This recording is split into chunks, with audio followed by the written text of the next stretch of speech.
Good morning, Fort Worth. We are glad you're here today for our YardSmart Fall 2020.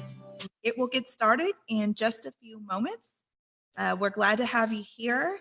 And we will check back in, kind of give you the rundown of how things are going to run today. It's going to be a little bit different than usual, but we hope you'll find it informative and entertaining. So we'll check back in a few minutes. Thanks.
Okay, we're good. Okay. Good morning, everyone. Well, can you hear us? We have somebody checking our comments, so we just want to double check that we're all good to go.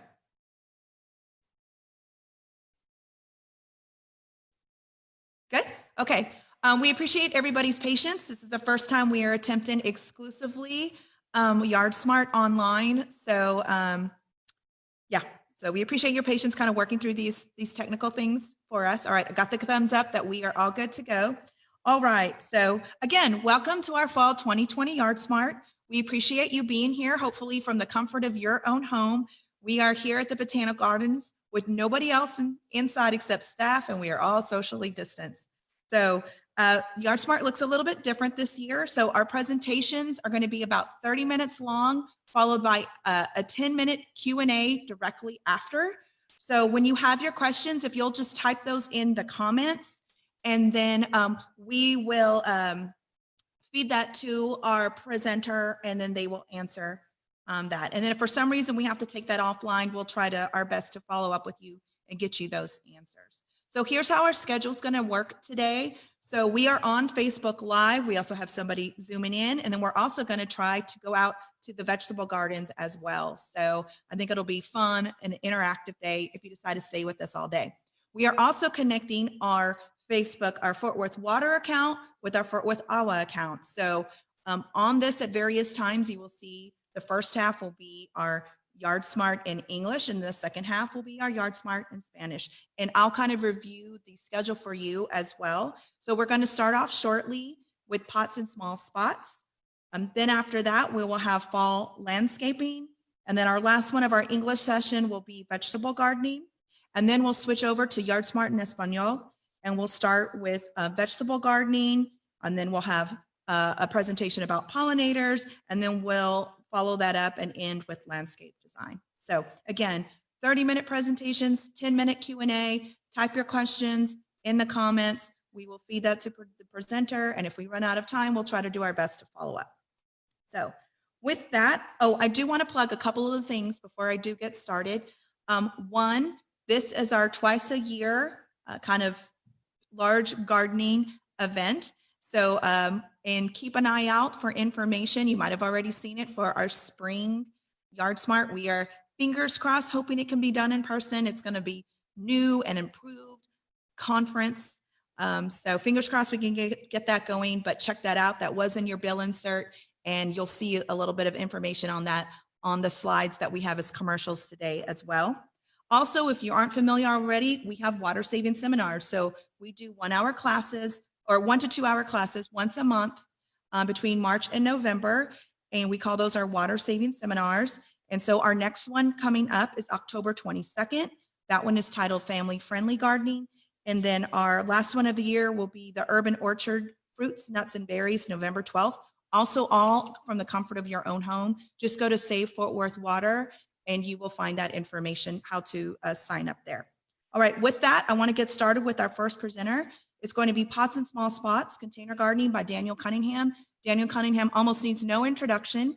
He is with Texas A&M Water University. If you don't follow them on Facebook already, you should. They have so much valuable information about how to native and adaptive gardening in our area. And he's also one of our regular speakers at our water saving seminars that I just mentioned. So without further ado, we are going to switch over and zoom Daniel in, and we will get started. Thank you. Thank you, Michelle, for that wonderful introduction, and thank y'all for joining us this morning.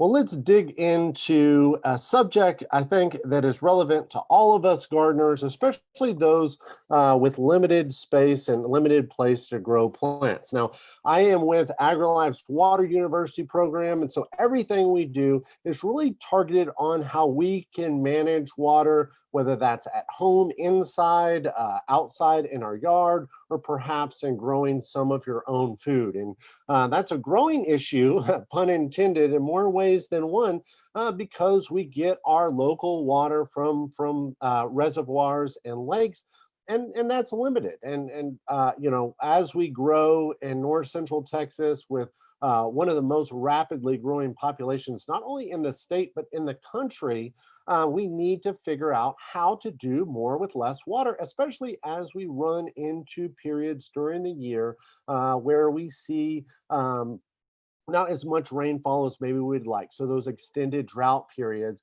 And so really to meet the demand of that growing population, an increase in 60% estimated here in Texas by 2050, and folks moving in from all over the country, really transitioning our water management can be kind of symbolized in container gardening. If you can manage the water and the nutrients in your container, then really that ties into your whole landscape or the entirety of your landscape. We'll talk about some of those principles going forward.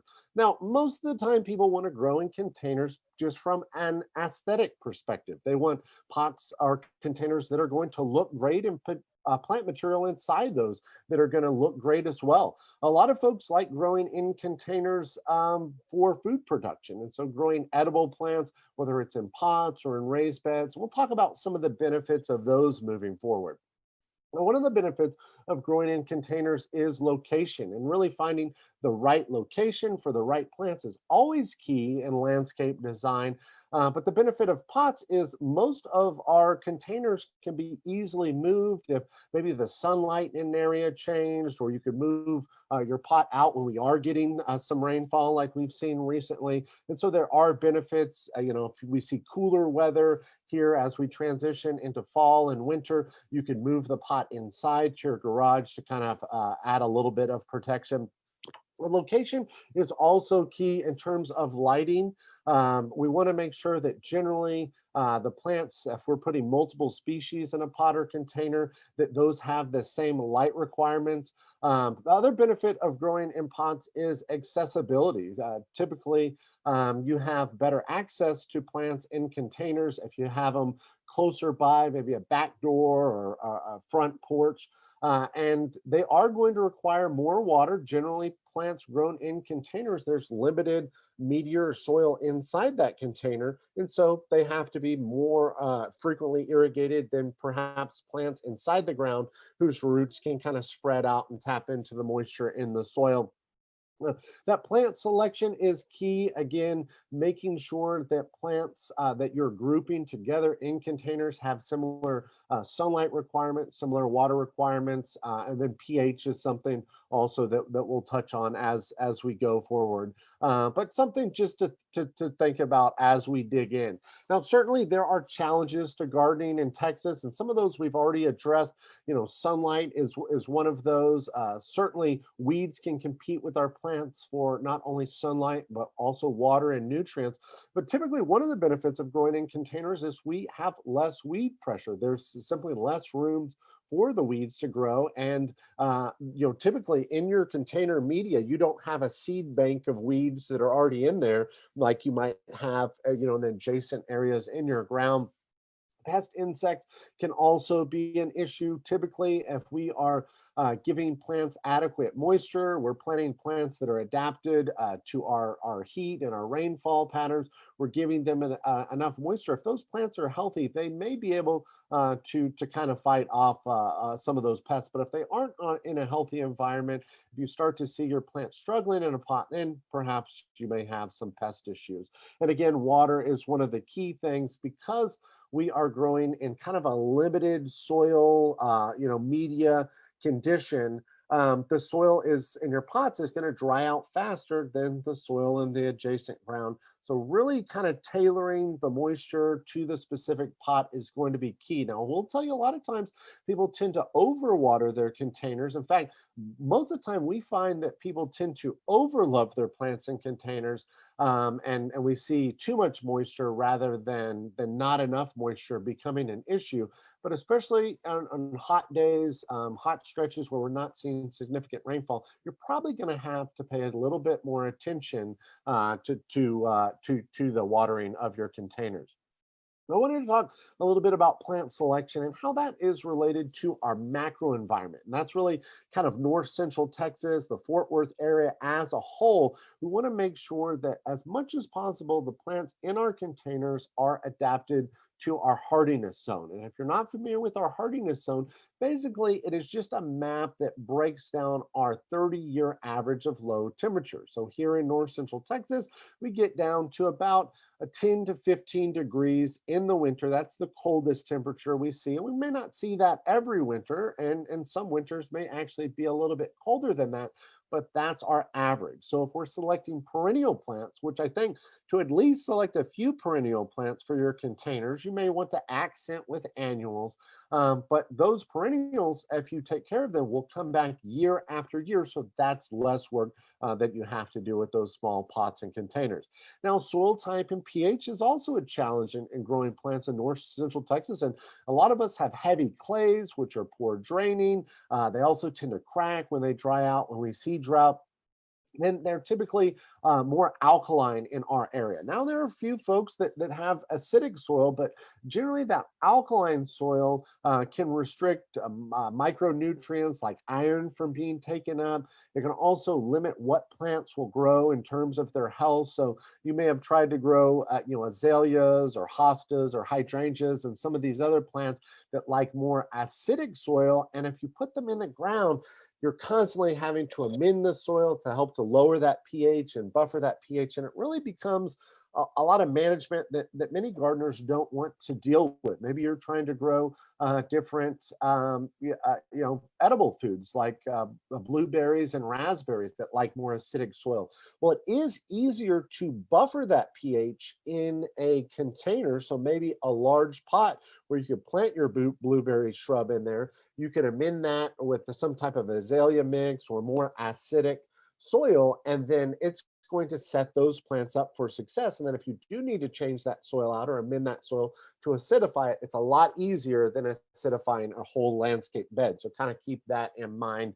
Also, if you do have plants that really like well-draining soil and you're dealing with those heavy clays, it's easier to, with cacti or succulents, actually add better draining media to your containers and use a larger container. We'll talk about how we can kind of do that, tailor that going forward.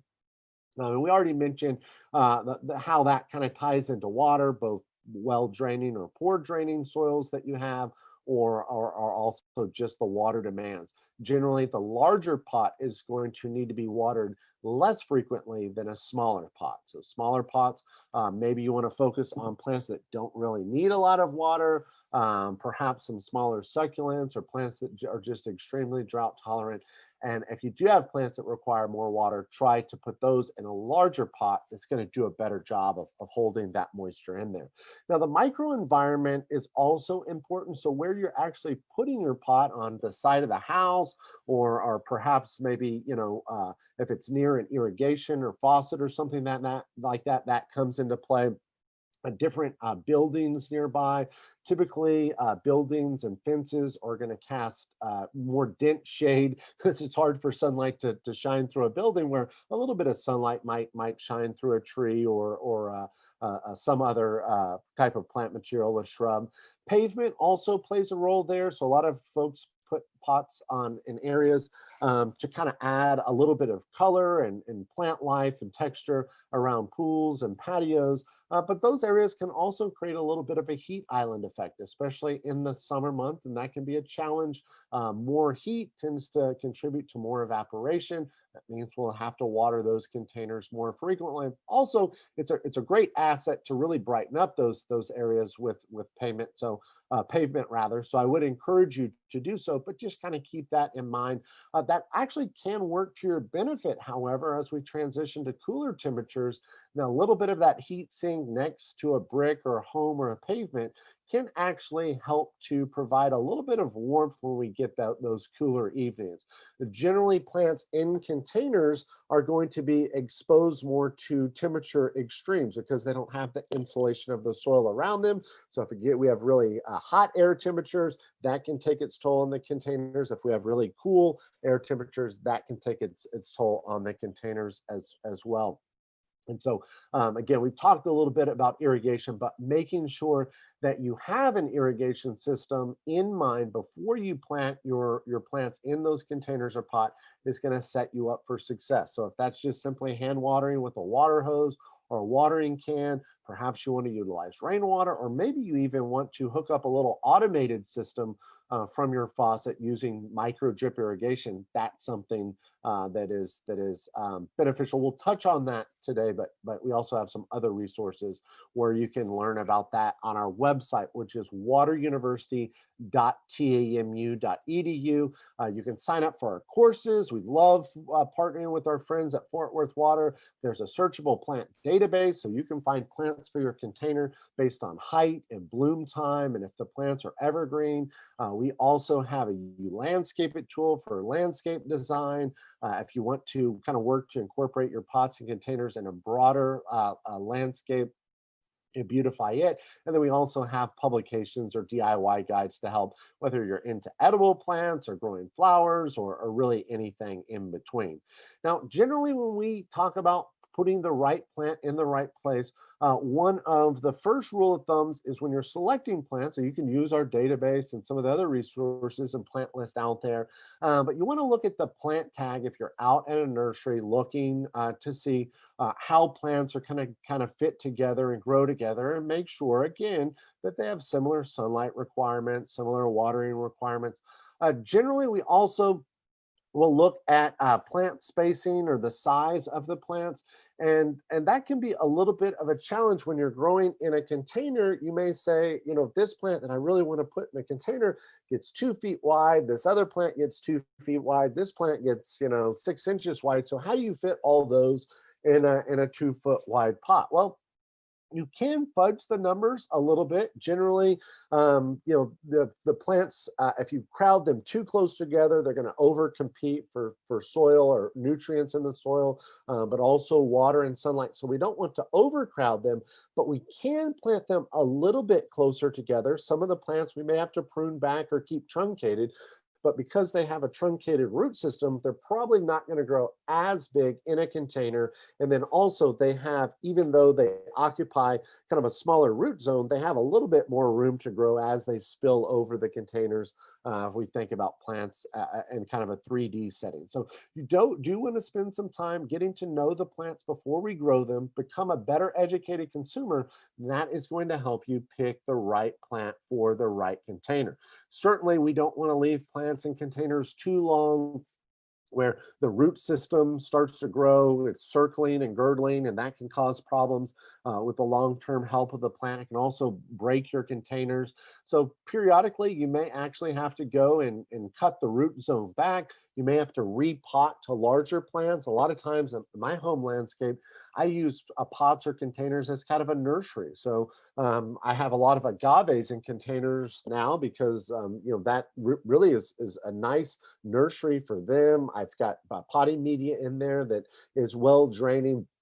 But as those agaves grow bigger and bigger, then I transition those out to the kind of the sloping full sun agave section of my landscape. And then that gives me, if it's 2 to 3 years inside there, it gives me something pretty to look at on my patio. But then it also gives me, when I transplant those plants, a new kind of swath to plant with and select some new plants. So something that you may want to consider. Now, I mentioned putting the right pot in the right place, and part of that is actually placing a plant that is going to set yourself up for success. So access to water is certainly key, but the right amount of sunlight, the quality of sunlight is also important. If we think about, generally, because we're in the northern hemisphere, on the south side of our homes, we're going to get more sunlight. And so if you have a plant that is in a container that requires more sun, but a plant in the container that maybe doesn't like as much sun, maybe it does better in part sun, what have you, that if you put the plant that likes more sun on the south side and the plant that can handle a little bit more shade on the north side, that may actually set yourself up for success. And if you're moving your pot, if you're kind of rotating it 360, you may want to kind of keep that in mind. If you're moving it from your back porch to your front porch, or perhaps when a tree loses its leaves in the winter and gets more sunlight, maybe you want to move that pot over there as things start to go dormant to give a little spot of color, whether it's with the pot itself or the plant material in there. So kind of keep that in mind. Generally, if you put a pot or container on the west side, you're going to need more drought tolerant plants and heat tolerant plants. pots on the east side, maybe you can do better with plants that thrive in part sun and part shade, because generally the east sun is going to be a little bit more gentle. And then plants or pots put on the north side need to be cold hardy containers. Generally, all of our cold fronts are going to come from the north. And so a lot of times those cold northern winds break the boundary layer, kind of the protective air layer around our plants. So if we can put those plants that maybe aren't as cold hardy, either in our garage or on the south side of our home, in a protected area, then when we do get those extreme temperatures, they're going to be a little bit better off. But each home is different and each microclimate is different. So, excuse me, let's transition to talking a little bit about potting soil. Now, generally you can at your local nursery find potting soil that is specially formulated for container gardening. That is going to be a different potting soil, completely different than a planting mix or a raised bed mix. And so a lot of people think, oh, this one's on sale. I might try and put this landscape mix inside my pot, and you may get some success with that depending on the plant. But generally, you want to select the potting soil for that specific plant and that specific container. So look on the package, make sure that soil, it will say on there, this is for amending into vegetable gardens, or this is for using in raised beds, or this is specifically used for container plants, or maybe this one is for succulents and cacti. And you can kind of amend each of those together, and depending on what you're trying to go, we'll talk about how to kind of problem solve with that. Generally, also, another amendment that you may want to add into your potting media, maybe you're building it yourself, is compost. You want to make sure that you're using finished compost that doesn't have any organic matter in there, that kind of hasn't broken down. You don't want to use, if you're making your own compost, anything that had banana peels or orange peels or anything like that. We want it to be, pretty much kind of mature and all sifted out. If you have big chunks of wood in there, sometimes that can bind a little bit of nitrogen in your potting media. So that's probably not the best either. Typically, our potting media, the main ingredient is going to be peat moss, and that is a plant that grows in peat bogs, and it's generally well draining and acidic, so does a good job of kind of balancing the pH of various soils. There is a problem with peak peat, and so some people are concerned whether that product is sustainable for the long run, depending on the management practice. And so coconut husk or coconut coir is another material that has some benefits. It tends to be more sustainable. As coconuts are being processed, it's the outer coating. It comes in these bricks that pretty much are just solid and dry. And typically I'll drop these into a 5-gallon bucket of water and just in a few hours, they've completely absorbed all the water and have expanded in size, greatly, 3 to 5 times in size. They also tend to be less hydrophobic. So one problem you may have seen in your potting media is that if it gets too dried out, it will, when you try and water it, it's like the water just runs off. It beads up and just maybe kind of runs out the side of the container and doesn't really want to infiltrate. So when you are gardening in containers, you want to make sure that you're really keeping some even moisture, so the pot doesn't, the media inside there doesn't dry all the way out, because then it's hard to kind of hyper saturate it after that. Well, coconut coir tends to be more resilient to infrequent watering, so you won't see those hydrophobic conditions as much. Now, there's some other things that you'll see in potting media. One of those is pyrrolite, and pyrrolite is actually volcanic glass that's been heated up. It's very porous. It does a good job of holding moisture, but also improving drainage.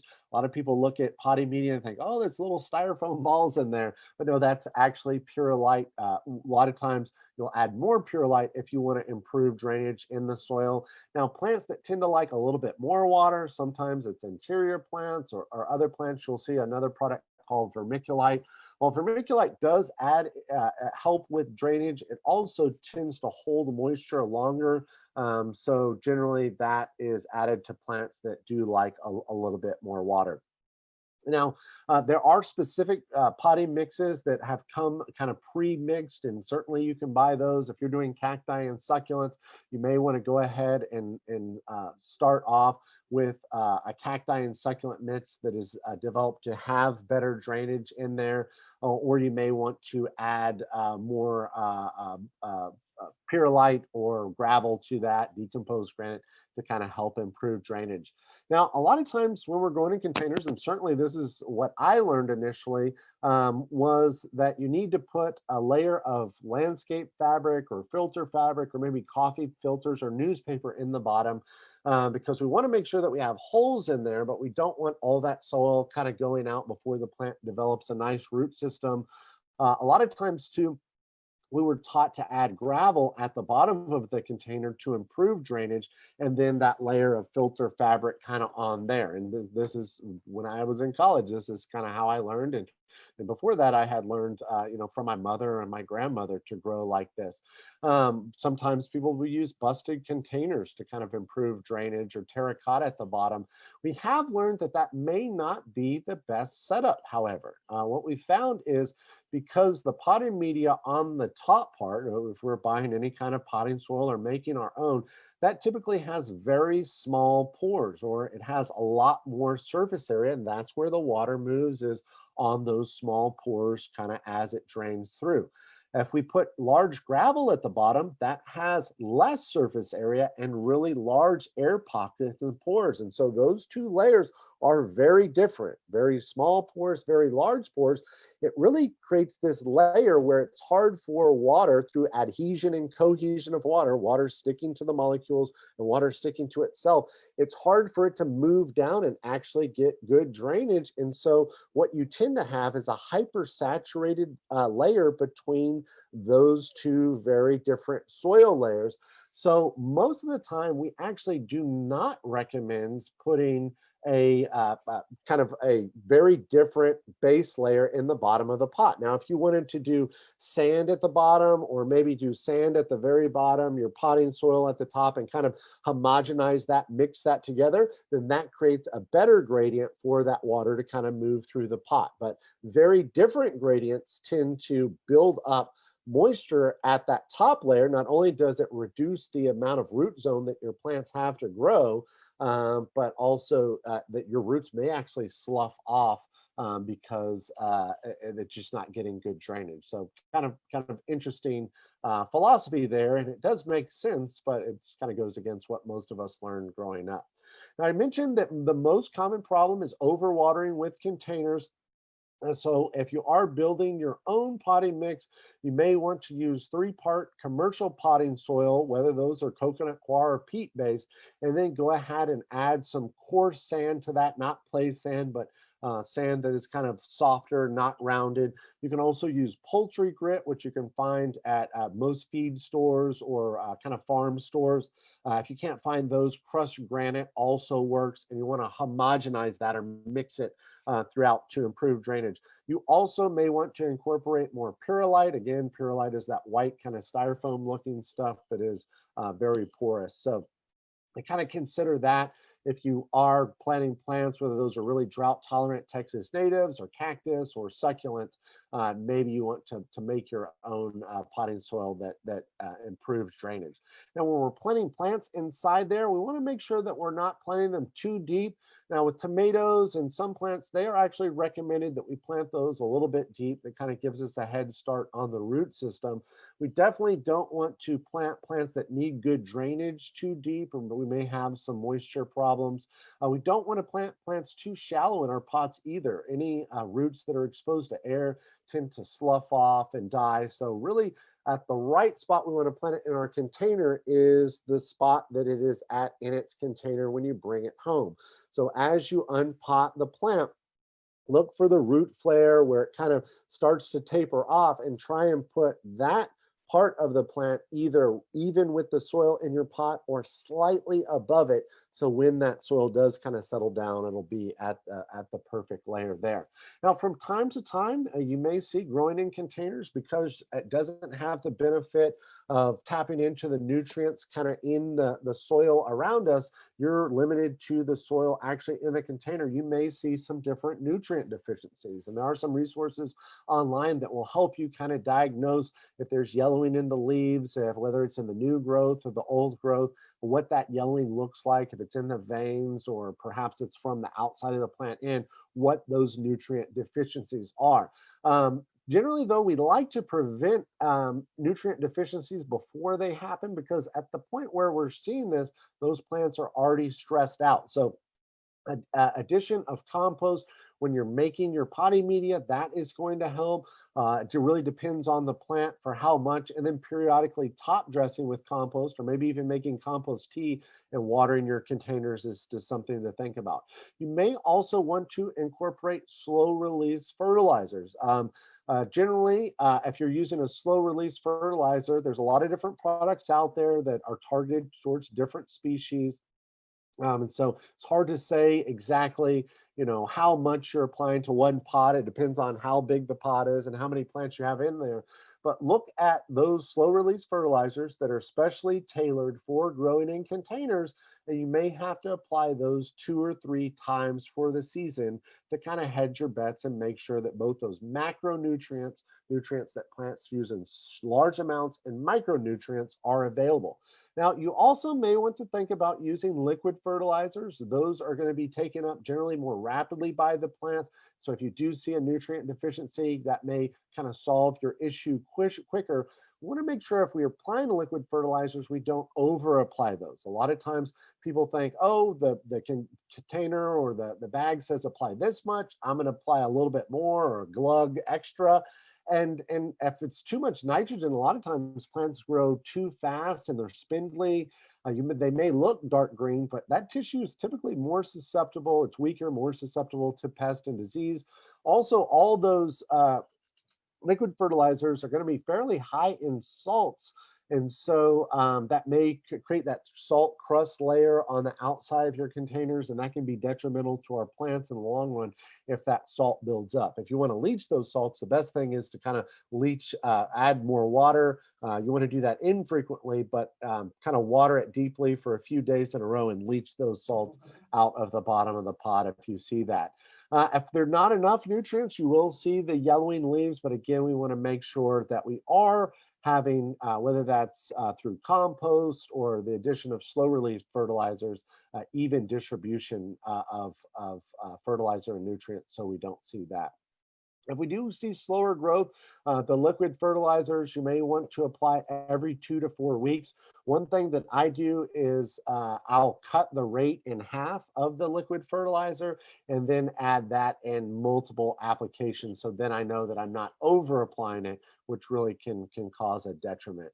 Now, there are commercial fertilizers, both synthetic and organic, that you can see here that are slow release fertilizer. Most of these come in pelleted form, and instead of adding a lot of nutrients fast, it just adds a little bit over a long time. These are some organic products too. If you wanted to make your own fertilizer, blood meal, feather meal tends to be higher in nitrogen, bone meal, seabird guano, which is a nice way of saying seabird waste, has higher in phosphorus. And then if you're looking for potassium, you can find bags that say Solpo Mag or Paul Mash on there. Any bag of fertilizer you buy, though, is going to have 3 numbers on it, and that's just the ratio of nitrogen, phosphorus, and potassium. And so depending on what you're trying to grow, if it's flowers, if it's fruit, they may have different ratios there. Now let's transition to talk a little bit about plant material. So texture, the color, the blooms, and the foliage. Anytime we contrast that, the plants are going to look a little bit better. Selecting a variety of different plants. You may want to incorporate evergreens in our plant material. So that's something kind of just to think about. But I really think that selecting perennials is something to think about, including annuals in there. You may actually want to incorporate vegetables, and that will help set you up for success growing in small pots and containers. And I'm afraid that I've run out of time, so I wanted to toss it back to Michelle to see if we had any questions.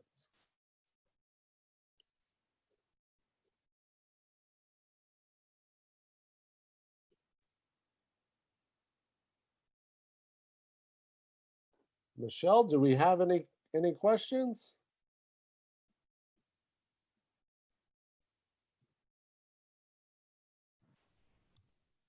Okay, Daniel, we have a couple of questions for you just real quick. Yes, Daniel. Okay. Yep, Daniel, we do have one question. If I plant a vitex in a very large pot, will it maintain its growth to the size of the pot? So that pot would have to be pretty large. Now, you could kind of trim that vitex back. Over a few years, you may actually have to pull it out. You could kind of create a bonsai type situation, but it would be a lot more maintenance to do that. There are dwarf vitex on the market, however. There are hybrid species of vitex that really, only get 3 foot by 3 foot or 5 foot by 5 foot. And those really, I think, are better adapted for growing in containers. So I would look into those. Okay, and the other question has to do with pH. What should be the normal pH of ready-made soil for containers? So generally it's in kind of the 6.8 to 7.2. It really depends on the plant material you're growing, but if you have too higher pH than that, plant struggle. Too lower than that, plant struggle. If you were trying to grow something like the hydrangeas or azaleas or blueberries, you could go on the low end of that, or more kind of deserty plants. A lot of times those could go on the high end of that. That's all. That's all the questions. We're good? Okay. All right. Thank you so much, Daniel. Thank you for those great questions. Hopefully you enjoyed that presentation, and we're going to get started with our second presentation. So our second presentation this morning is fall landscaping. And again, it'll be 30 minutes followed by 10-minute Q&A. Put those questions in the comments. Our next presenter, another presenter that almost needs no introduction. Steve Cheney has been a regular of our YardSmart seminars for maybe a decade now. Yeah, or more. And he works at the Tarrant County Extension Office. He's a horticultural expert. And I can't wait to hear what he has to say about fall landscaping. So with that, Steve will join us.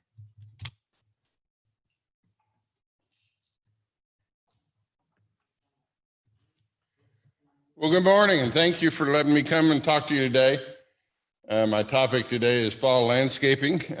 So I think it's kind of important because it's fall and things are starting to cool down a little bit, as we can tell with all the nice weather. So let me get this set up here.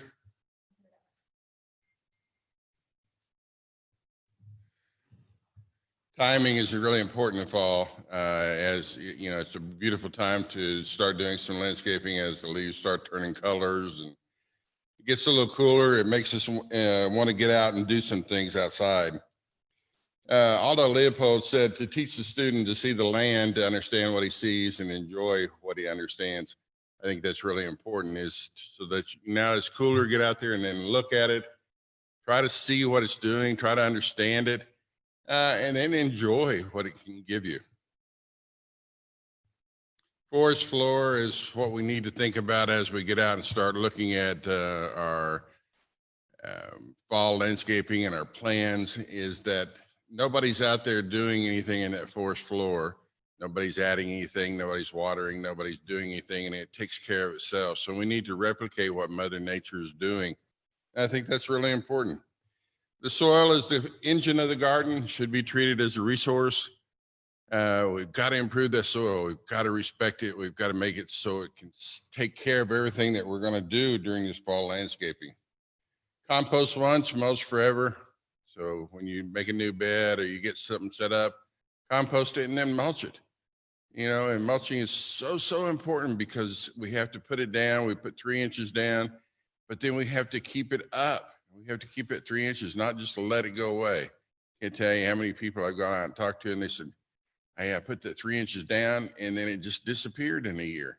Yeah, it did. It broke down into the soil. So we really need to keep it up so it's 3 inches year round. Gardening tips: keep it simple, maintain a patient and tolerant attitude. That's always important. So much easier to do in the fall though, because it's not so hot. Plan activities for delayed and immediate gratification and maintain an open mind.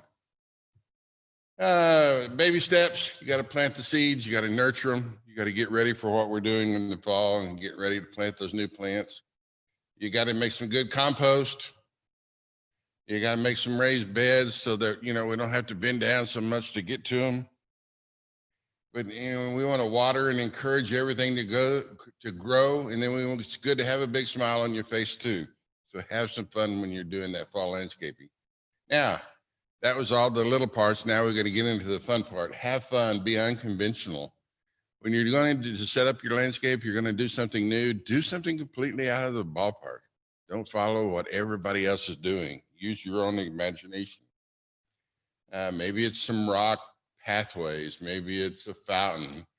Maybe it's a little fountain over in the corner somewhere in the shade. Maybe it's just something interesting, a little seating wall. You know, that's kind of neat there with all the bricks, you know, as that radiating out, and it gives you a place to sit and look at the garden and enjoy it. Maybe you got just some more rocks over here with a little bit of a disappearing fountain. This is kind of a fun one. This is a water tank, and it was roughed in with cedar, and then they planted a water feature in there. So here you got all kinds of neat, fun water plants. So there's all kinds of things that you can do. You can make a pot person. Those are always fun, you know, out of old pots that you have left. You can get something whimsical, you know, like the cat on the fence. You know, maybe some kind of a fence in the middle of your garden to separate the bed from one another. You know, have a little fun again. This is fun if you have kids. Up at the top is a lizard hotel. It's kind of a neat thing. You take a little bit of reinforcing wire, make a cylinder, fill it up with all kinds of different size big rocks, and then the lizards can get in there. They love the heat, and then they're protected from all the predators. So it's a little something fun for the kids too. You may want to have just a simple gate or an arbor coming into your garden.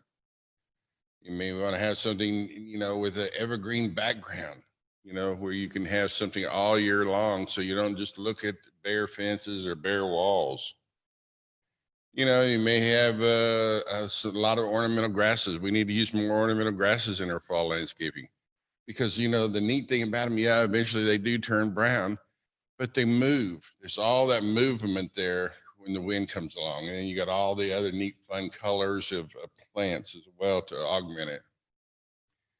Maybe something a little bit simple, you know, a little fountain dripping down, coming out of a bamboo pipe. Take a little bit of her Asian influence and add that to your garden. You know, we talk a lot about plants, but, you know, we need to talk about native and adapted plants. Native plants are great. We have a wonderful palette of native plants for our area that do just fantastic. But we also have a tremendous amount of really good adapted plants as well. So look at both of them before you go and pick up that plant that, you know, that's used to grow in New York or wherever you came from when you moved to Texas. What are native plants? There are things that are found in the local areas, and then the adapted ones are non-native. You got to be careful on those. What is an adapted plant? A plant that will thrive in this area. It's adapted to all the environmental conditions. So it's adapted to the heat. It's adapted to the drought. It's adapted to the monsoons, rains we get at times, and then they go where we get nothing. The heavy winds, all the fun things. So find something that's well adapted to your garden that you like. For those of you that are curious about ways of finding what kind of plants, Texas Smartscape is a wonderful thing that you can look at. So just go into Google and type Texas Smartscape. It'll come up and you'll see a garden toolbox. And you can see it's pulled down. So it's got plant types, plant forms, wildlife value, blooming, deciduous, whatever it may be. So you go in there and you check the boxes that you want for your garden, and then go down to the bottom and say, click to show a listing of plants. And then it'll print you out a list of all the different plants out of the database that fill your requirements. So it's a great way to see different things and different kinds of plants. So here's what it does. Here we put in all that stuff, and we can't put one of butterflies. So it comes out with Buddleia Davidii. It's a perennial, it's upright, it's full sun, it's medium, it's 6 foot tall, 4 foot wide, white, pink, purple, red, months of bloom, June through September. It's adapted well, it's deciduous, the birds love it, the butterflies love it. And as the name implies, the shrub attracts all kinds of butterflies. So that's just one of the ways of finding some plants that you may not be familiar with. Gives you great pictures. You can click on the top and it'll enlarge it so you can see a close up. So anyway, just an easy way to do it and see lots of different things. As you know, as you drive around town, you see now a lot of the cities are going to the yuccas and using those in their landscape, the red yuccas. So they have the red, they have the yellow, they have a new white one coming out. And then they have a red yucca similar to this. It's a new one. It's called Brake Light. And it's even more intense red flower instead of just the kind of pink flower. So it's a great plant to use. We got to just be careful, like anything, that we don't overplant. There's some of the other yuccas that you see out there that are really fun to use. That can really get, it's a soft leaf yucca. It can get 20 feet tall and 25 feet wide. So you got to make sure you have room for that. The Spanish dagger, 20 feet tall, 25 feet wide, but beautiful flowers. Here's a great place. We talk about all the yuccas and we talk about it mulching, but you can also mulch with the rock, the nice river rock that has all the different colors in it. It doesn't always have to be a wood mulch or a rubber mulch or whatever you may use. A few perennials, a few evergreens in the back. You got a driveway. Now, instead of just being sterile, it looks really nice.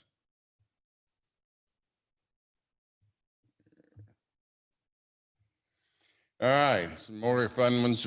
Possum holly or deciduous holly is a great plant for the fall. All year long, it's a kind of a green plant with leaves, and then all of a sudden it drops all its leaves, and it's a silver bark covered with red berries. Great plant to put in there. Althea, sorry, that picture didn't come out really good, but there's so many different Altheas, or Rosa Sharon is the older name. Every different color of flower you can think of. They have them from 6 foot up to 18 foot and anywhere in between. So it's a great plant to put in your fall garden. Coral bells, you tuck those back in the shade a little bit, maybe if you have some shade. Beautiful green foliage with a big, beautiful red flower sticking up. Autumn joy sedum. Now, I tell you what, if you can't grow anything, you can grow an autumn joy sedum for your fall. I did a test about 15 years ago with that plant. I put it in a 12-inch plastic pot and watered it, put it outside, and never touched it again other than to move it from one place to another. Never watered it, never fed it, never did anything. 15 years later, the pot eventually busted just from being outside. It was plastic, so it just deteriorated. I took it out and it was completely root bound. Broke some of the roots up, put it out in a flower bed, planted it, and in about 30 days, it was just full bloom again. That's a lot of abuse for a plant like that. And so that's one that's fun. Beautiful pink flowers, wonderful fall color. It's a great, great sedum. May night salvia, one of the many salvias. There's over 800 varieties of salvias, anywhere from 12 inches tall to well over 8 feet tall. And you can have, if you go back east, a lot of people grow nothing but salvia gardens. You know, and they may have 50, 60, 70, 80 varieties of salvia in their gardens. This is a really beautiful one. Got a lot of deep color, big, huge racemes of flower. One is great. And about this time of year, you give it a haircut, pops right back up and give you color the rest of the fall. Everybody should or hopefully knows Texas sage. That's a wonderful plant. It's kind of it got an interesting lime green, grayish foliage, and then when it's getting ready to rain, it kind of is a barometer, tells you it's getting ready, and it'll pop out in purple flowers, and it'll just be covered in there. And your bees, your butterflies, everything will be all over it. So it's a great plant. Just don't make the mistake of what a lot of people do. Don't hedge it. It's not meant to be hedged. It's meant to be just a wonderful shaped hedge, or not hedge, but a plant. You know, and that's how it should look like. Mexican bush sage and Mexican mint marigold. Those are another two native type plants that are wonderful together. Look at the contrast of the purple and the yellow. Big plants, you know, they can really just take off. You don't have to water them. You don't have to feed them. You don't have to do anything. Give them a haircut a couple times a year, and then eventually they fade away for the winter, and then they come back roaring again out for the spring. Purple oxalis, you know, there's always a neat, fun place that you have a little place that's a little shaded maybe. It's a little out of the way. It's just a small playing. You're trying to figure out what to do. Stick some purple oxalis in there. Deep, deep, beautiful purple flowers, low to the ground. It's only going to get 6 to 8 inches tall, and then going to be covered with little bitty, tiny, white, petite flowers. Great contrast for an area. It'll light up a dark area. Yarrow, great for potpourri. It's great for just having a big, nice, relaxed plant. Every color in the rainbow. I usually try to plant it around some rocks and stuff because as it gets taller, it tends to lean over a little bit. So you let it lean over on the rocks. And it's a great, great plant for the fall, especially.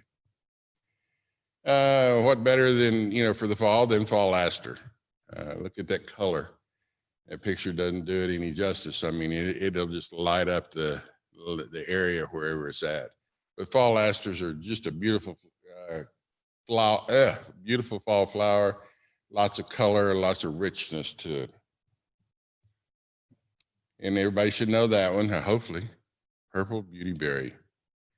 And it can get up to 8 to 10 to 12 feet tall, 8 to 10 to 12 feet wide.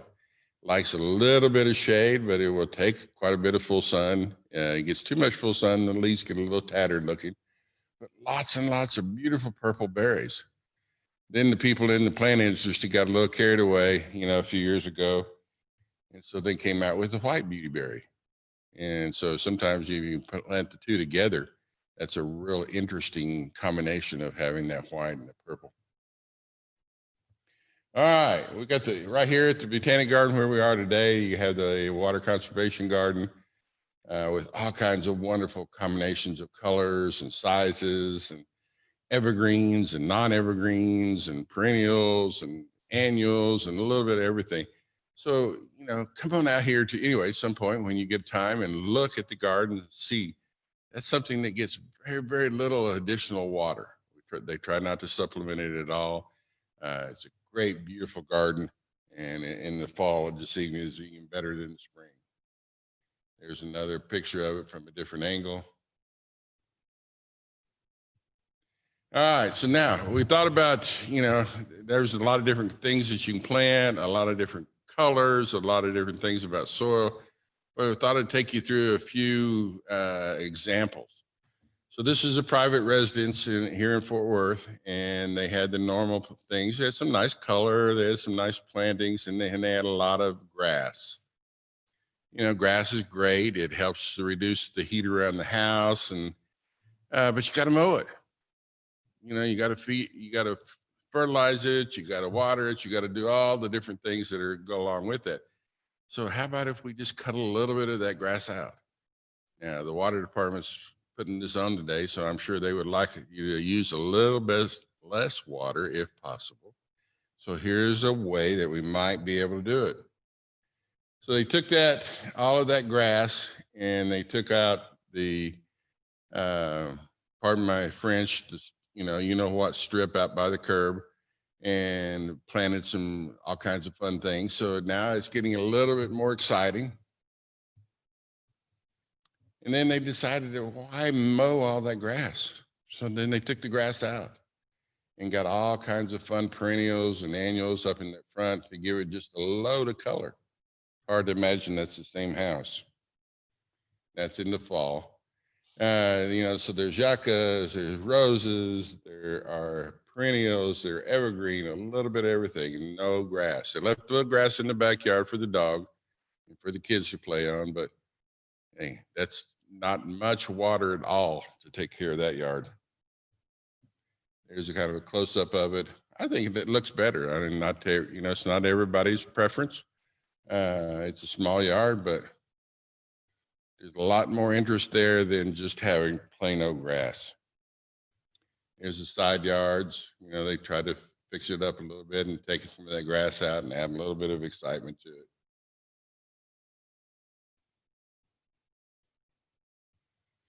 Here's another yard here in Fort Worth. This is kind of neat. Some of you may have seen it. It's kind of an Adobe style home. When they first put it in, it was like, how can you landscape that and make it look nice in the fall? I think they did a really good job. There's all kinds of different evergreens in there. There's all different kinds of plantings.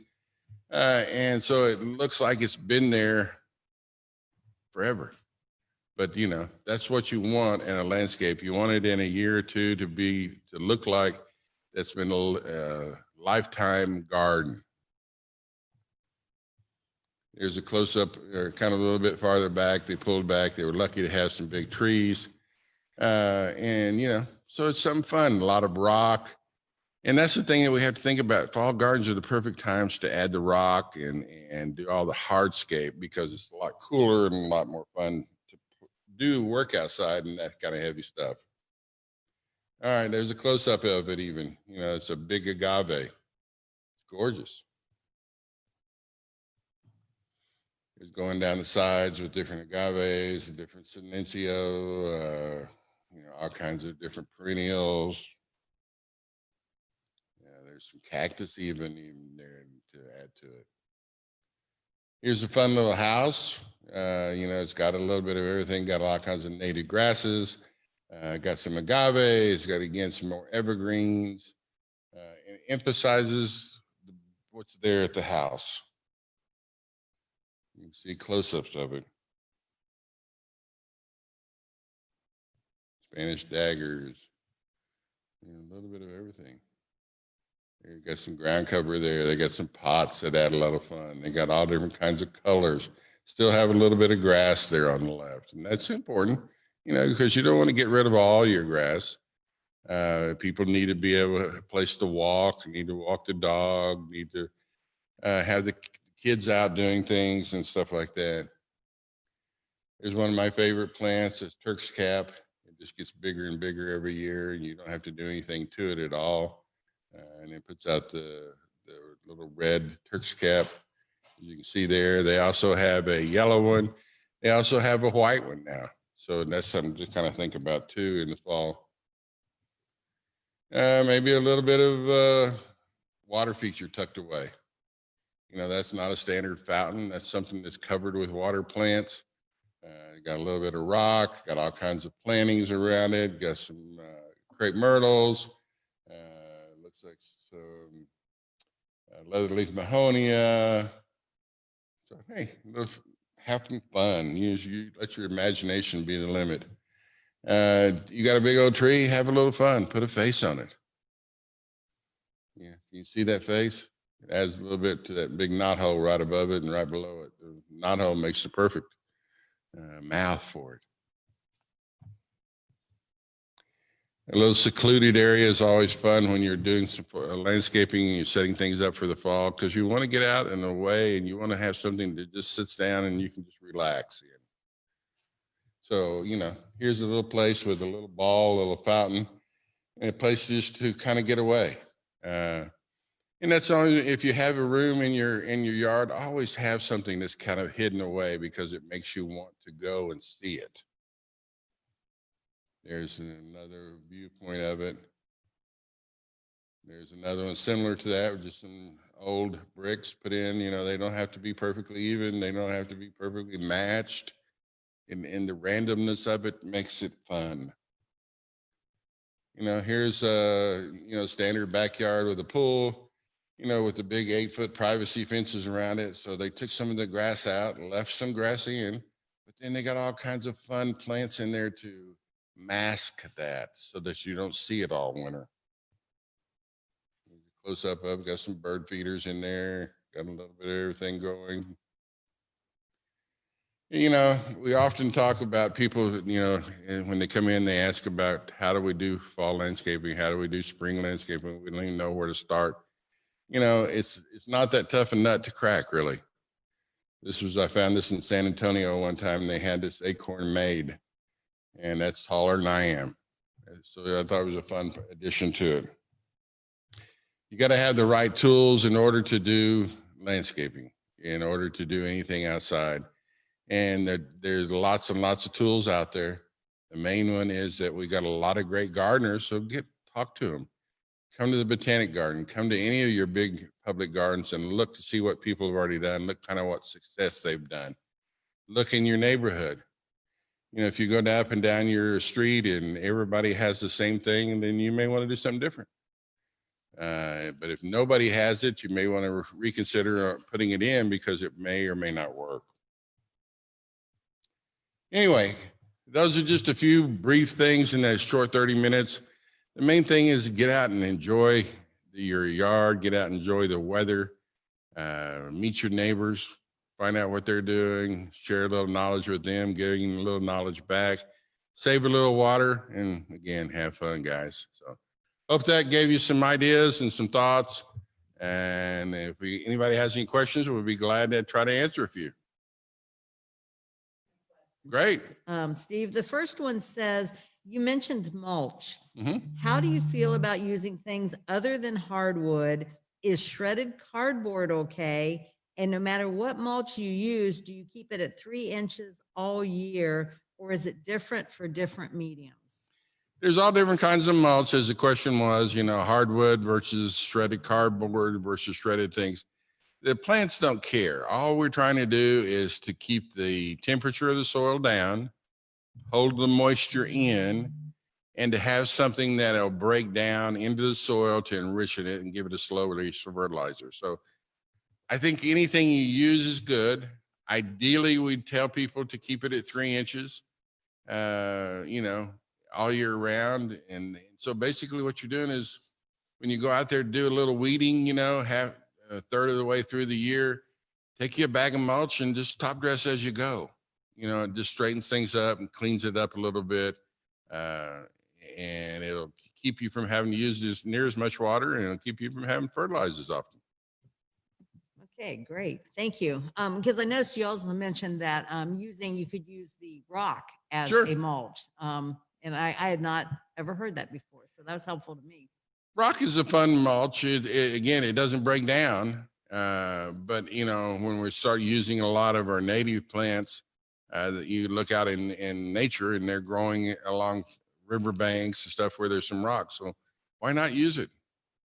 Awesome. Here's another really good question. What smaller perennial grass would you suggest to put between my pool deck and my fence? Something that grows to 5 feet tall or less. Oh gosh, it's hard to say, you know, without getting personal opinion in, but I don't think you can beat a muley. There are so many different kinds of muleys out there. It's MUHLY. And some turn pink, some turn yellow, some turn white. They range anywhere from 3 foot to 5 foot. But the Gulf Muley is my favorite of all of them. You can't go wrong with any of the miscanthus, though. There's 150 some odd varieties of miscanthus that'll fit that need too. But the Gulf Muley is by far the prettiest and the most, probably the best, I think, for our area. Great.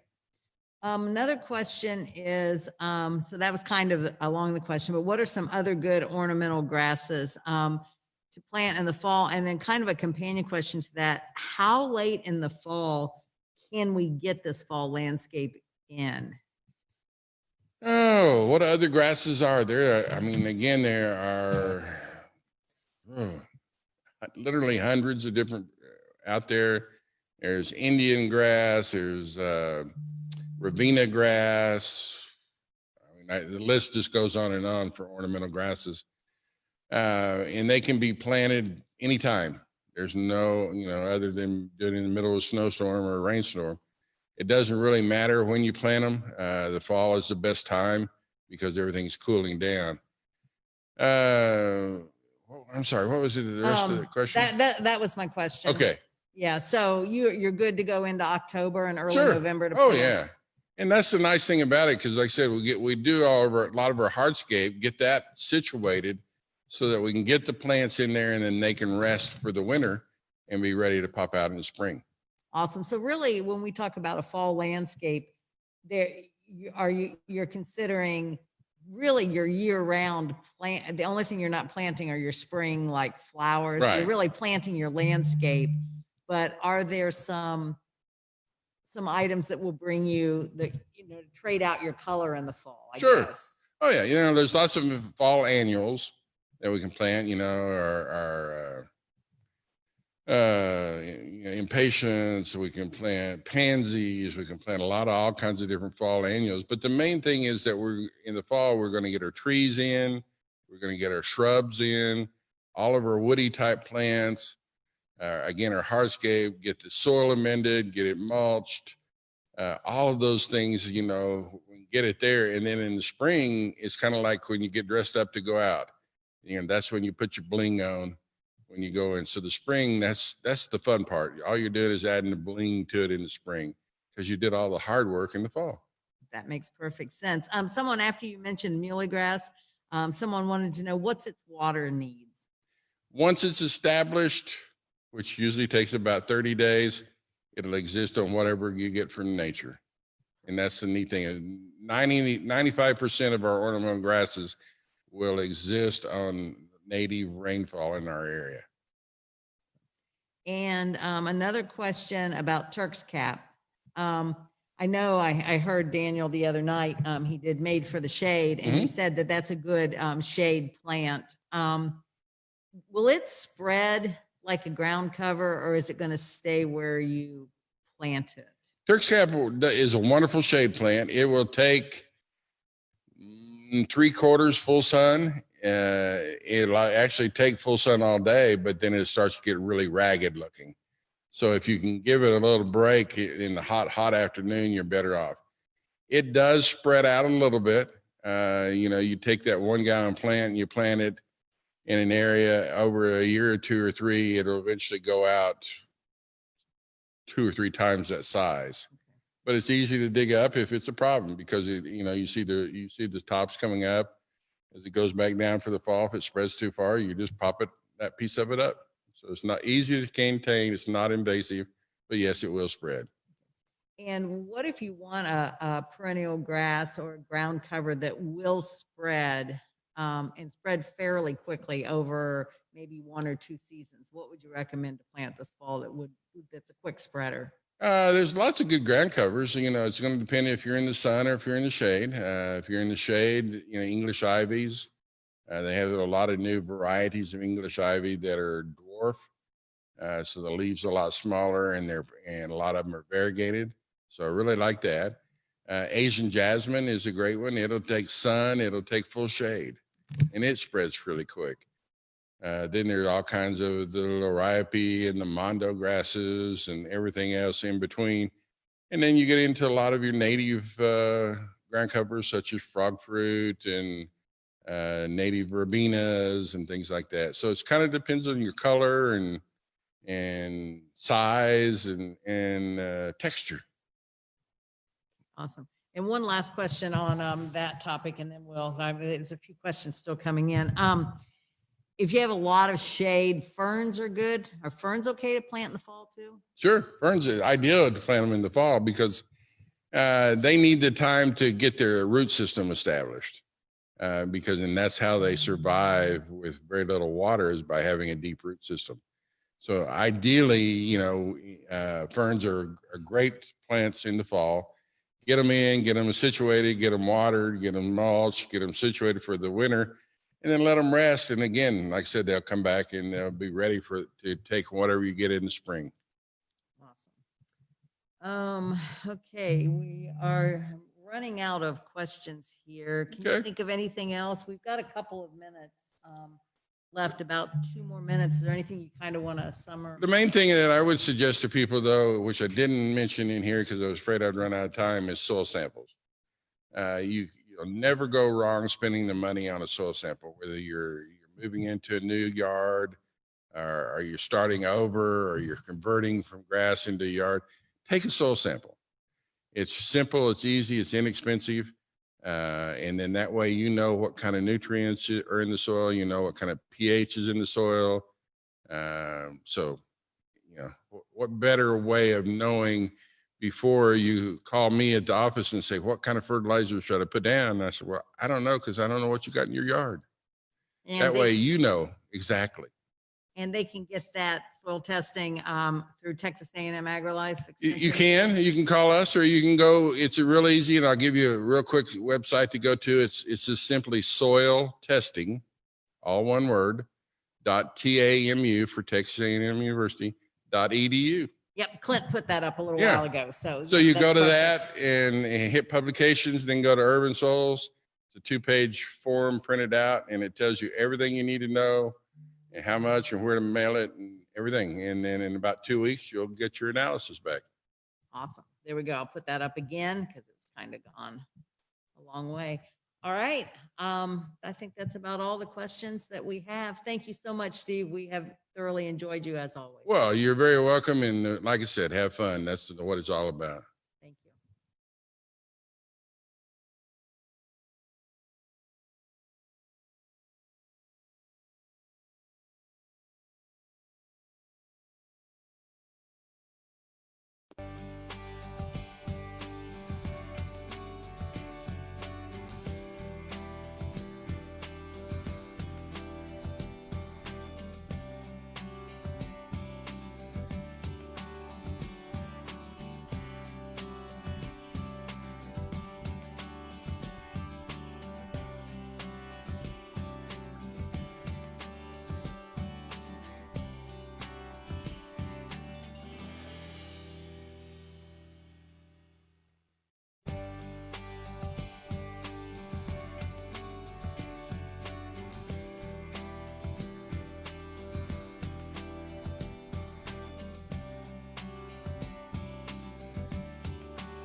we go.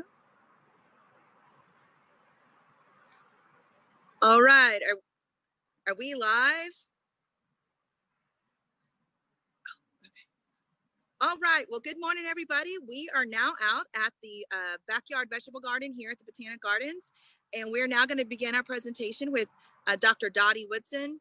Dottie is also another local giant here. Hold on, I'm getting instructions. That's right. Here at the Fort Worth Botanic Gardens, with our YardSmart lectures, and she'll get started. So it'll be about a 30-minute presentation on the vegetable garden, followed by a 10-minute Q&A that you can put there in the comments, and we will do our best to answer them. All right, and please bear with us with our little bit of our technical difficulties that I'm sure we'll have during this live. So hold on just a second.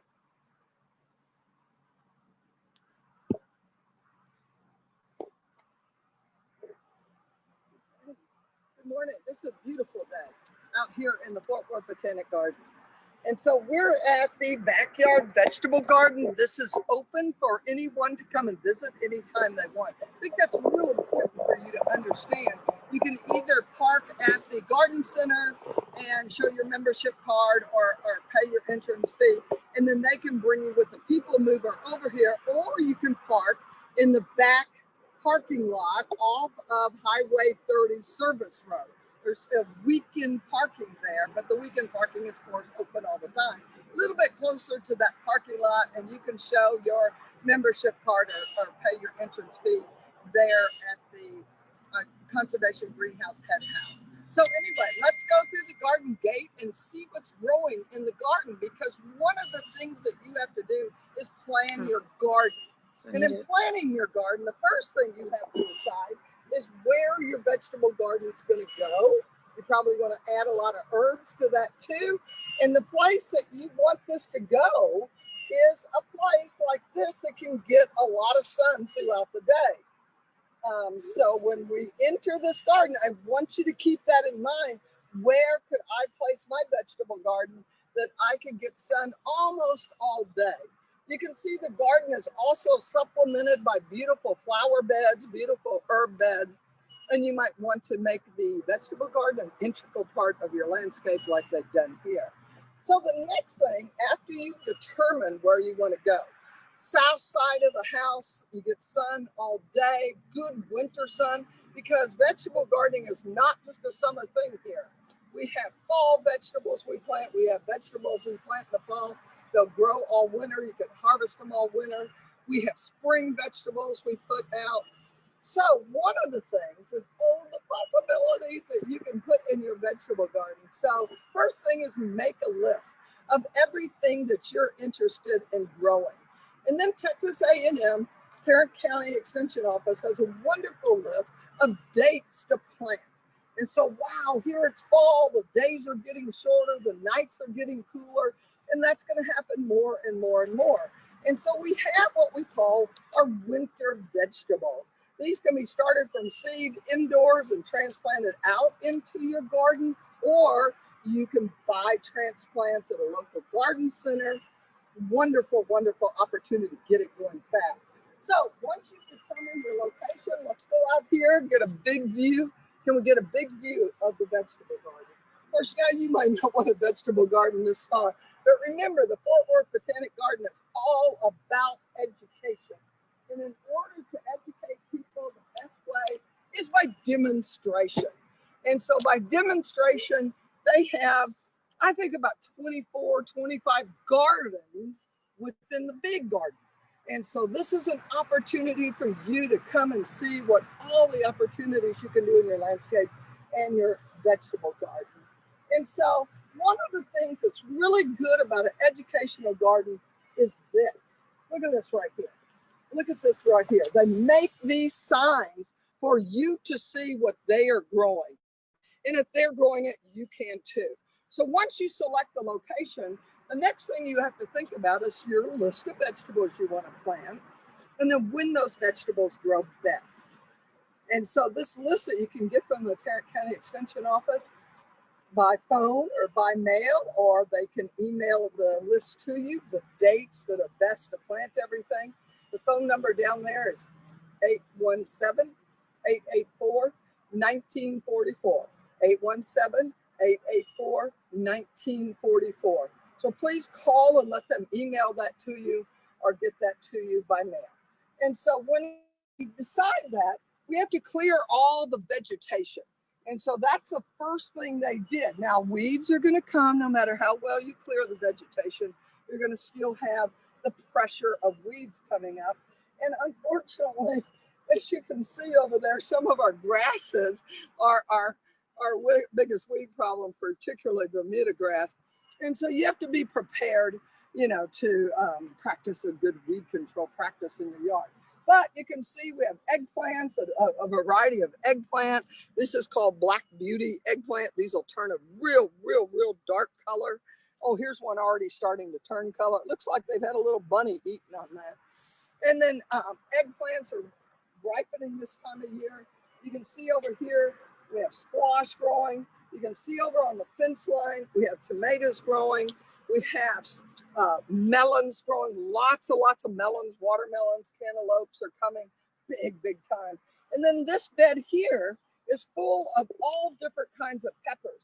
And so you can see they still have flowers on them. They're going to produce till they freeze. And so we've got some very hot chili peppers in here. We've got some sweet bell peppers, jalapeno peppers. You can see all the different variety of peppers that are available for you to grow. So no matter what what kind of pepper flavor you want, you can get it here. We also recommend that you go up and garden vertically if you want. This is a space-saving opportunity, and that's why it's nice to have a fence somewhere, either a permanent fence like they have around this, or you create something that your, in this case, loofahs can grow up. I think that's what this is, isn't it? Yeah. What does that say? That's not the loofahs. It must be on the other one then. Yeah. But I want you to know that the possibilities are only limited by what you want to eat.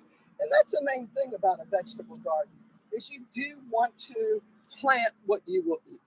And so here, the squash bed, the melon bed, if we come over here, you can see, believe it or not, these are peanuts growing right here. You can see the little flowers on these.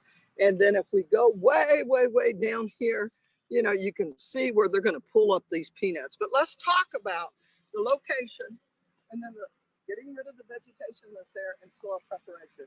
Now you can see in most cases right here, they have created what are called raised beds.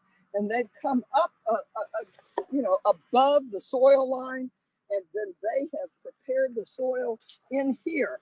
And they have prepared the soil in here by using a combination of compost and sand and some of the native soil. We have very heavy clay soil. These are not native plants by any means, which would thrive in our clay alkaline soil, but of course the vegetables will not. And so we have to think of that.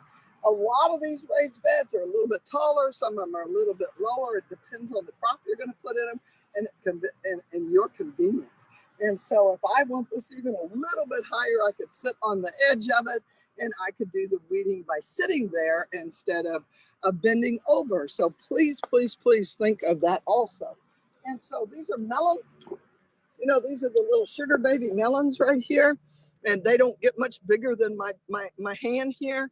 And so that's not quite ripe enough, but it will be soon. And then over here, we have another form of squash. And one of the things about squash is it'll grow all summer. Now we do, if you can see this, after everything's planted and your seeds have germinated and they're up enough, we want to put a mulch on them, just like we do in your landscape. And in this case, we use straw. You can go to any feed store and buy a bale of straw, not hay, because hay will have a lot of weed seeds in it. So you really want straw. When I get ready to pull the squash out of my garden, then my melons and my peppers I won't pull out till they freeze. My tomatoes I won't pull out till they freeze. But I'll pull the squash out pretty soon. And then I have to have a plan of what I'm going to plant next. And so in the winter, in the fall, either from seed or from transplant, that's when you grow all what we call your winter crops. Now that's here in the South. Up north, it's a little bit different. They don't garden so much in the winter. But gardening in the winter here is such a pleasure because it's cool out, pleasant weather, and the plants absolutely love it. There's certain things you have to plant in the winter that won't grow in the summer. That's all your leafy green vegetables. That's your lettuces, all your different lettuces you might want, all your different kales, all your different cabbages, broccoli, cauliflower. What else have I planted? I've already started my winter garden. Brussels sprouts. It's so much fun to grow Brussels sprouts. The other thing that you can grow are mustard greens, collard greens, all of that. Turnip greens.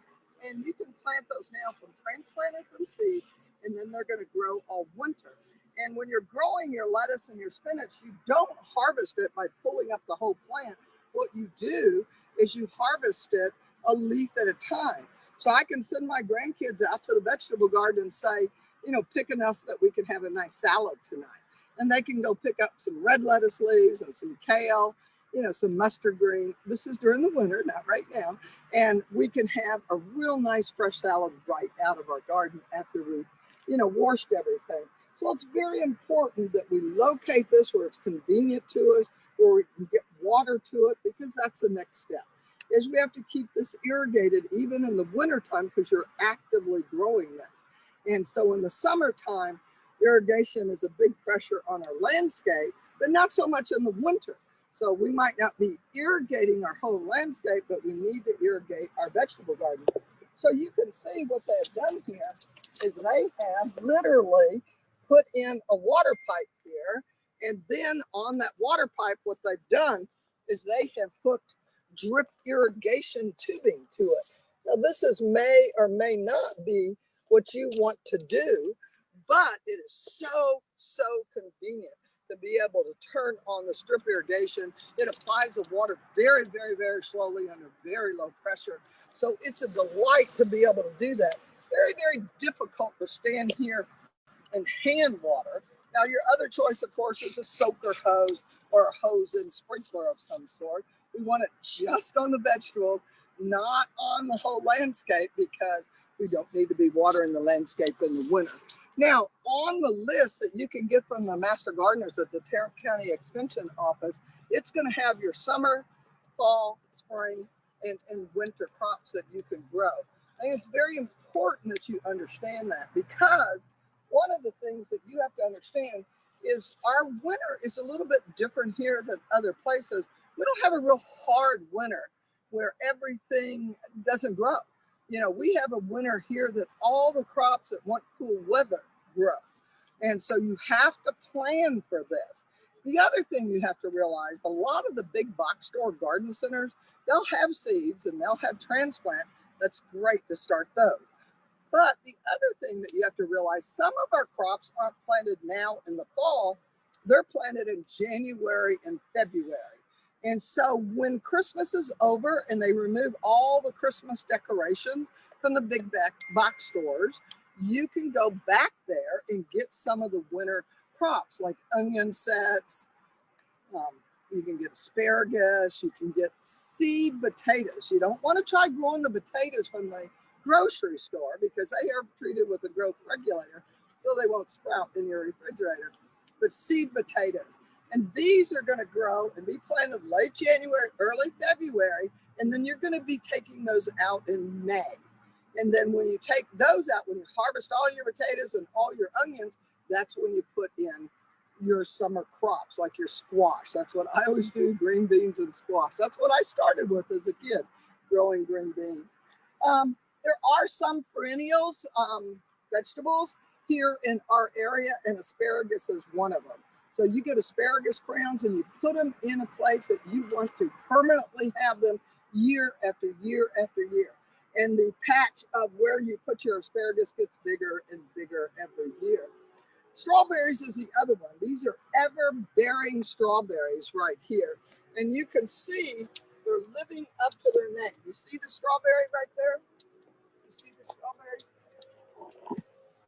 They don't produce much in the summertime, but they will stay green all winter long. If we have warm days, they're going to put out flowers and then strawberries pretty quickly. And so plan ahead, make a list of what you want to grow, get that soil prepared. We can either put it in the ground by breaking up the clay. Do this when it's moist, not wet, but moist, because it's very hard to dig and break up the soil when it's dry. But then get your compost in there, compost. If you're going above ground, like they have here with these wonderful, wonderful raised beds, then that's what you want to think of doing for your sand and compost mix. Now, if you'll look over here, there's a lot of vertical gardening that's being done right here. I want to show you the infrastructure. They have sort of cleaned out these two beds in preparation for putting other things. And so you can see they use welded wire fencing to support their pole beams. You know, when you get into planting green beans, you're going to do bush beans and pole beans and long beans and so many different kinds. Purple cow beans. You see they have a teepee made out of a central post, and tied to that is bamboo. That's a fun thing to do. We'll show a planted one over here. You can see over here, we're trying, you know, what are this, tomatillas, other tomatoes, some of your cherry tomatoes. I can tell that this has been left over from the spring, and you can see it wasn't doing well for a while in the heat of the sun, in the heat of the summer, and now it's starting to produce again. Some of your smaller tomatoes are the best for doing that. You can see over here we have another type of squash. Now, one of the things I'm going to tell you about squash is, or any of the squashes, you know, the winter squash, the summer squash, the crookneck squash, the straight neck squash, the zucchini, all the different squash. Now, one of the things, 3 days ago when I was here, there were flowers all over this, and I wanted to show you that the squash puts out male flowers at the first. And so they'll put out 5 or 6 or maybe up to 10 male flowers, and then they'll start putting out their female flowers. That's one of the most asked questions about vegetable garden. When am I going to see the vegetable? On your seed packet, you can most certainly have a reference there. This is when you plant it, you know, after frost, before frost, in the fall and in the spring. This is a winter plant, how deep the seeds go. And then transplants are a little bit different. They don't come with direction. So Aggie Horticulture, Aggie-Horticulture at TAMU-EDU has a wonderful series called the Easy Gardening Series. So when you go to Aggie Horticulture, if you click on vegetable garden, a whole long list of publications will come up. The Easy Gardening Series is just like I was saying, pick the location with good light, you know, prepare the soil, get rid of the vegetation, prepare the soil, plant your plants, and the timing is so important. So I can't go buy asparagus plants right now. I'm going to have to buy those in January, February. I can't go buy seed potatoes right now. I'm going to buy those in January and February.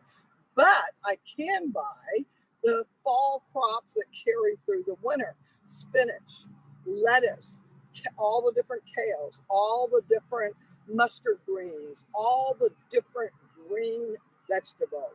And so I can buy those from seed and get the seed started indoors or directly in the garden, or I can have that timing down. Those won't grow in the wintertime. So the Texas A&M, also through Water University, has a great publication called Sustainable Vegetable Garden. Goes into much more detail than I've had time to here, but I want to invite you to go to the Water University website and get this publication. I want to invite you to come to the Fort Worth Botanic Garden and come to the Backyard Vegetable Garden, see all the wonderful things. They also have a compost demonstration for you to compost your own yard waste and put it back in your garden. So we'd like to see if there's any questions right now. Yes. My name is Dottie Woodson. You can also contact me at dottiewoodson@gmail.com. All right. So Dottie, I think some of these you covered, but I'd like to kind of circle back to a couple of that's them. fine. So how do you know when to harvest potatoes? Potatoes in May sometime. You know, the plants will be about this far off the ground, or maybe even a little bit higher than that, about 2 feet. And then you're going to start seeing flowers. And when you start seeing the flowers, that's when it's time to harvest the potatoes. So you want to make sure the soil's not really, really dry, but you most certainly don't want it wet either. So between your irrigations, you want to get out there and use a garden fork, to pull those up. Don't do it right at the base of the plant. Come out of 4 to 6 inches, and they're going to be underneath that plant. There's usually 12 or more potatoes per plant that you're going to do. New potatoes work the best in this area. The russet, big giant russet potatoes don't do good. New Con Gold works good here. And those are all available at garden centers and feed stores. All right. Next question. What is the regimen used to combat the squash vine borer moth here? Their squash, so I guess the Botanic Garden squash looks untouched. Mine does not. Yeah. Okay. Well, observation. Monitoring and observation is your best. If you can catch it right when it starts eating into the vine, you can smush that. No, you don't smush the vine itself, but you can use a stick or a wire to sort of ream that out. It's just a little tiny sort of a caterpillar at that point, and you can see the squash bug, you know, around, and it's just observation. If you see the squash bugs around hanging in your garden, hit them with a high power blast from your garden hose, and that knocks them down and scares them away. All right. Next question. How often should you amend the soil? I amend the soil every time I replant. So when I pull up my onions in May, I'm going to add just compost. The straw that I use as a mulch for the onions, I will turn that into it also, and then get fresh straw to put on top of the garden. And usually that's followed with my summer crops, my beans, my squashes, my zucchinis, you know, peppers, tomatoes, all of that goes in after I pull up my potatoes and my onions. So always be ready with compost. If you don't have enough compost from composting your own yard waste, you can buy it from a composting company. They can deliver large amounts to your home or to wherever you're going to put your garden, if it's at your church or your school, wherever, by the cubic yard. But you can also buy bags at the garden center. Don't buy garden soil. That's still too heavy, more heavy than what you want. Buy compost. Feel the bag, make sure it's real lightweight and fluffy. That's what compost should be. You can come out here and see the compost demonstration, and they have people out here answering questions about composting all the time on the weekends. All right. Where's a good place to buy vegetable plants?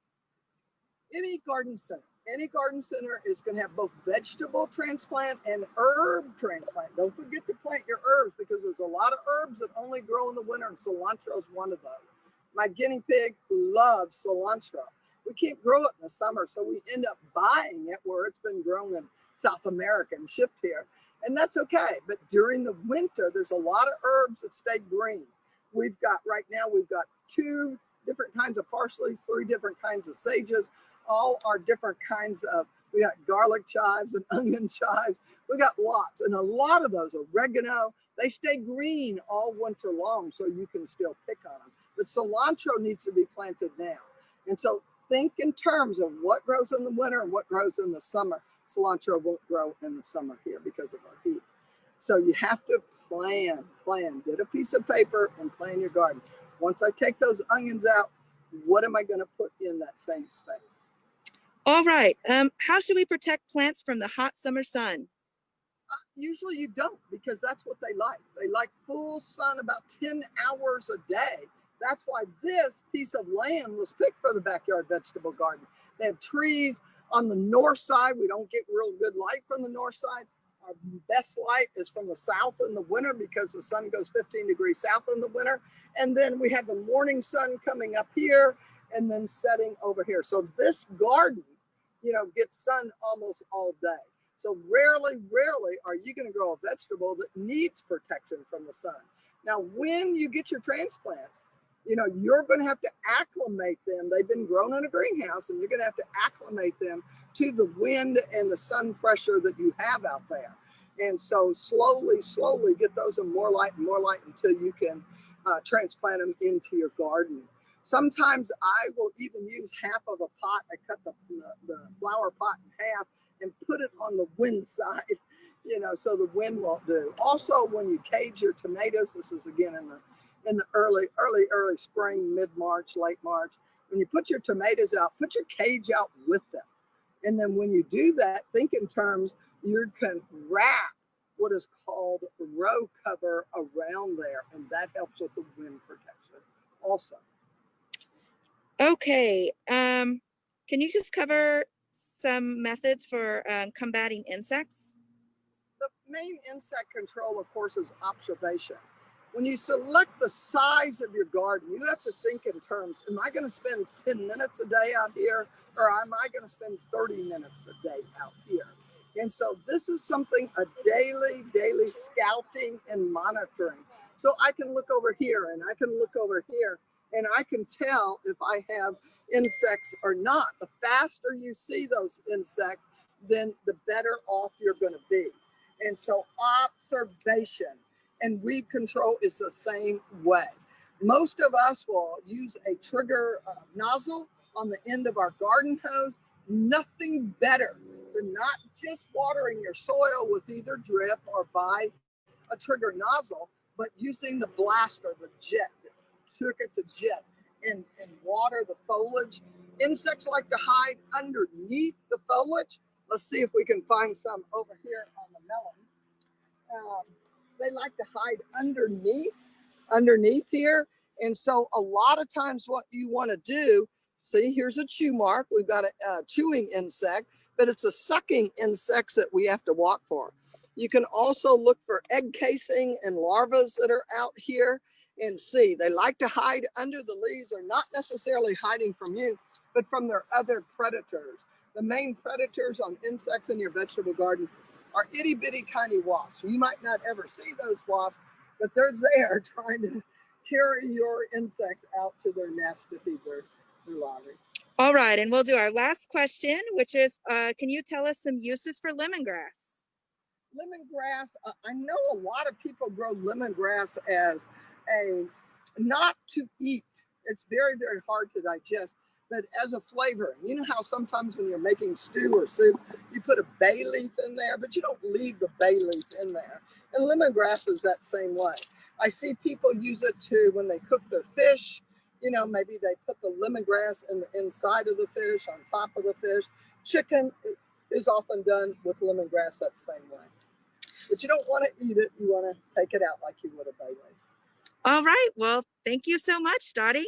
Thank you all for your time and attention. All right, so with that, bear with me just a second. All right, so that concludes our YardSmart in English. We hope you hold on for just a little bit longer. We'll have some slides up with some information. And then we'll also begin YardSmart in Espanol shortly, promptly at 11 a.m. See you soon.